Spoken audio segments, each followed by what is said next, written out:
Hi everyone, it's Don and I hope you're having a fantastic day. Well, I want to tell you about something that popped up on my TV and I had to do some research on it, but yeah, it's true. We also have the icon of the seas that's popping up and people are saying that it's the biggest, it's huge, it's remarkable. And I said, well, how much bigger actually is it than an Oasis class, say the Wonder of the Seas? So I got that answer for you.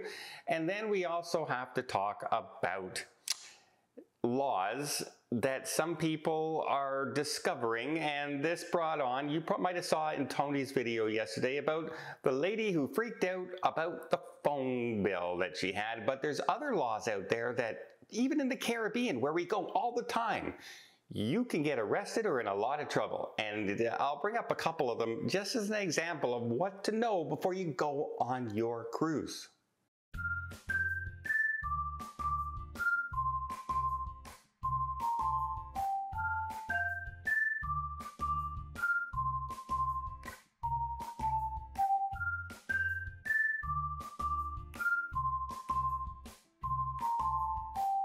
Okay, so I was curious. The Wonder of the Seas is currently the largest cruise ship in the world. It's huge. It is 1,188 feet long. So how much bigger is the Icon of the Seas? Well, it's 1,197 feet long. So it's 9 feet longer. 9 feet.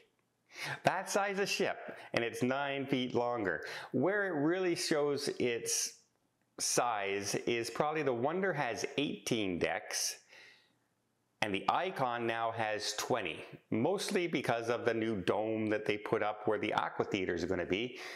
And so there is a difference, but it's not as spectacular a difference as we think. I think what makes it look really, really large now is because in the back of the Oasis class, you have the aqua theater. So it's all open back there and you just have that little round part at the back, which would be the back of the stage if you're looking at it, if you're coming towards the ship by water. Well, that's missing now, right? It's all cabins on there, and they've extended the cabins kind of like in a shelf-like pattern heading outward, so it makes it look bigger and longer, and that's probably where they get the more cabins added onto it, plus the extra space in the middle that they've changed a little bit. So it's much, much larger. It's not as dramatic as some people are making it out as, it's huge. And I'm saying that as somebody who's not seen it in person yet. And it's really hard to judge something by, photos and videos and everything. So I admit it's going to be amazing when I get on it, because I'm amazed every time I get on the Oasis class, and it's going to be amazing when I get on that one. And my mouth is going to drop. Also, by the way, I'm going to try and go live. I've never gone live with my phone, with the connections and stuff like that, but they're supposed to have a very good Wi-Fi on board, and I'm going to try and go live on the day I get on the ship, on the 20th of this month. So keep in mind, keep an eye out for that. I'll announce it ahead of time, and I'm going to do my best to get on live. So we'll see how that goes. Next, let's talk about what Disney's done. I turned on my Roku TV as I normally do, and I am doing my 10,000 steps walking around my house. I don't show you that anymore because it gets people dizzy. But as I'm walking around, all of a sudden my Roku TV, what I was watching on YouTube paused, and then the YouTube switched over to the Roku screensaver kind of shot. And as I'm walking by, I'm saying, is that new? And I turned around and I looked, and it's Disney. I see the Disney Wish sailing by on my Roku, this screen that looks like a movie set almost they have all kinds of different iconic things from movies and landmarks and stuff like that, and that's what you see on there. And I saw the Disney Wish go by, and apparently they're going to have a countdown to December 11th, 2024, the inaugural sailing of that ship. And I thought that's pretty inventive. It's pretty funny that I just, the Disney Wish. And it's not just any cruise ship, it says Wish right on it, so you know it's the Wish, and it will instantly, if you're a cruiser, make you think of Disney Cruise Line. I thought that was pretty inventive there, because that screen pops up all the time for me. All right, I want to talk to you about some laws.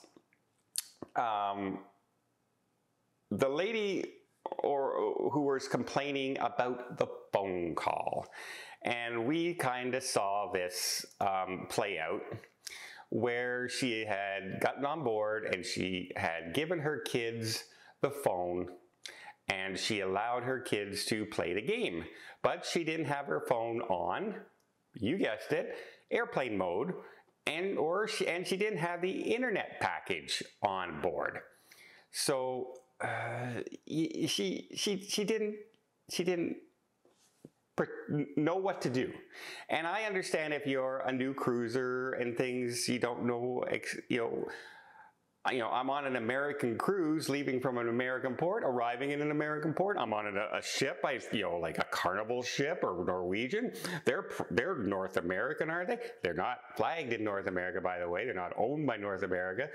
But wouldn't everything be North American on this ship? No, you're traveling to different countries. You're traveling out to the ocean. You are going to hit those satellite systems, or you're going to hit land-based in Mexico or Jamaica, wherever you happen to be heading. And no, you have to be responsible for that stuff.